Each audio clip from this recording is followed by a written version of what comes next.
राजेश खन्ना एक नाम जो सिर्फ सुपरस्टार नहीं बल्कि एक एहसास था। छुप गए सारे नजारे, ओए क्या बात हो गई। तूने काजल लगाया दिन में रात हो गई। कुछ लोग जिंदगी में आते हैं और इतिहास बना जाते हैं। राजेश खन्ना उन्हीं में से एक थे। दिल को देखो चेहरा न देखो, चेहरों ने लाखों को लूटा। 60 और 70 के दशक की बात करें तो हिंदी सिनेमा एक सुनहरी दौर में था। वही दौर था जब पर्दे पर एक मुस्कान से दिल जीतने वाला अभिनेता उभरा। नाम था राजेश खन्ना।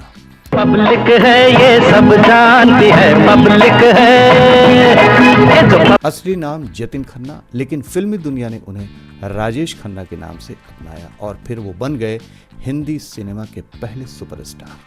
आते जाते खूबसूरत आवारा सड़कों पे। 29 दिसंबर 1942 को अमृतसर पंजाब में जन्मे जतिन खन्ना को उनके रिश्तेदारों ने गोद ले लिया था और मुंबई में पाला।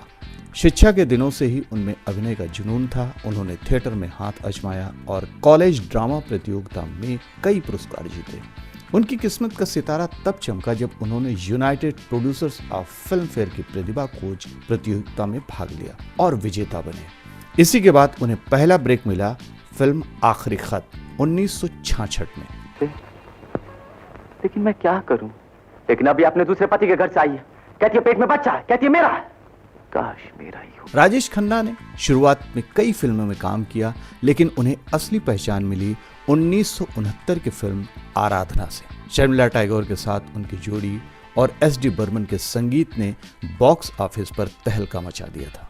फिल्म का गाना मेरे सपनों की रानी कब आएगी तू, सपनों की रानी कब आएगी तू, आए रुत मस्त गली गली में गूंजने लगा और लड़कियों के दिल की धड़कन तेज हो गई। उनके हेयर स्टाइल, मुस्कान, आंखों की मासूमियत और रोमांटिक अंदाज ने उन्हें युवाओं का चहेता बना दिया। 1969 से 1972 के बीच राजेश खन्ना ने जो कर दिखाया वो आज भी बेमिसाल है। उन्होंने लगातार 15 सुपरहिट फिल्में दी। ये रिकॉर्ड आज भी अटूट है। फिल्में जैसे सच्चा झूठा, कटी पतंग, आनंद, अमर प्रेम, दाग, बावर्ची, तेरे मेरे सपने और हाथी मेरे साथी ने उन्हें बॉलीवुड के शीर्ष पर पहुंचा दिया। उनके रोमांटिक संवाद जैसे बाबू मोशाय, जिंदगी बड़ी होनी चाहिए, लंबी नहीं, ये डायलॉग सिर्फ शब्द नहीं थे बल्कि लोगों के दिल में उतर जाने वाली बातें बन गई थी। राजेश खन्ना के फैंस उनके पोस्टर्स पर लिपस्टिक से किस किया करते थे। उनके खून से खत लिखे जाते थे। कई लड़कियां उनकी तस्वीर से शादी करने की कसम भी खाती थी। उनकी कार के पीछे लड़कियों की कतारें लग जाती थी। हिंदी सिनेमा ने इससे पहले ऐसा प्रेम कभी नहीं देखा था।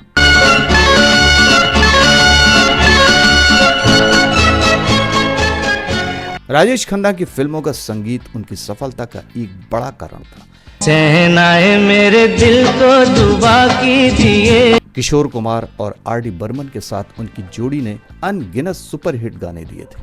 ये जो मोहब्बत है, चिंगारी कोई भड़के जैसे गाने आज भी सुनने वालों को उसी दौर में पहुंचा देते हैं। 70 के दशक के मध्य में अमिताभ बच्चन के उदय के साथ ही राजेश खन्ना का सितारा धीरे धीरे मंद पड़ने लगा था।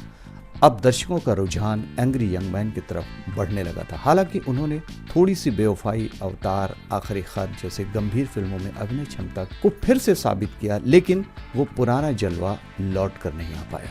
1991 में उन्होंने कांग्रेस पार्टी के टिकट पर राजनीति में कदम रखा और नई दिल्ली से लोकसभा चुनाव जीता भी। वो एक कार्यकाल के लिए सांसद भी बने। हालांकि राजनीति में उनका मन ज्यादा नहीं लगा और वे फिर से सिनेमा की ओर लौट आए। 2000 के दशक में राजेश खन्ना ने कुछ टेलीविजन शो और विज्ञापनों में काम भी किया।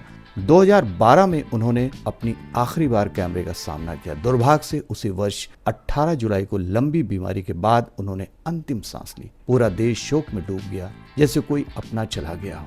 राजेश खन्ना केवल अभिनेता ही नहीं थे, वे एक युग थे। उनका रोमांस, उनकी मुस्कान, उनकी भावनाएं आज भी पर्दे पर जीवित हैं। उन्होंने भारतीय सिनेमा को एक नया स्वाद, नया अंदाज और एक नई परिभाषा दी। उनकी बेटी ट्विंकल खन्ना और दामाद अक्षय कुमार आज उनके सपनों को नई उड़ान दे रहे हैं, लेकिन राजेश खन्ना जैसा सुपरस्टार दोबारा शायद ही कभी जन्म ले। राजेश खन्ना चले गए, लेकिन उनके गाने, उनके डायलॉग और उनका अंदाज हमारे दिलों में हमेशा जिंदा रहेगा। हमें अपने किए पे बहुत अफसोस है। ये आप क्या कह रहे हैं राजा साहब? जो कुछ हुआ उसे भूल जाइए ना। दोस्तों, आप सब राजेश खन्ना की इस सफलता, फर्श से लेकर के अर्श तक का सफर और वही कुछ समय बाद अर्श से लेकर के फर्श तक के आने के सफर को किस नजरिए से देखते हैं, अपनी राय हमें कमेंट बॉक्स में अवश्य लिखें। शोहरते उल्फते चाहते सब कुछ इस दुनिया में रहता नहीं। आज मैं जहां हूं कल कोई और था। ये भी एक दौर है, वो भी एक दौर था। यदि आपको हमारा वीडियो पसंद आया हो तो उसे लाइक करें, शेयर करें और चैनल को सब्सक्राइब करना न भूलें।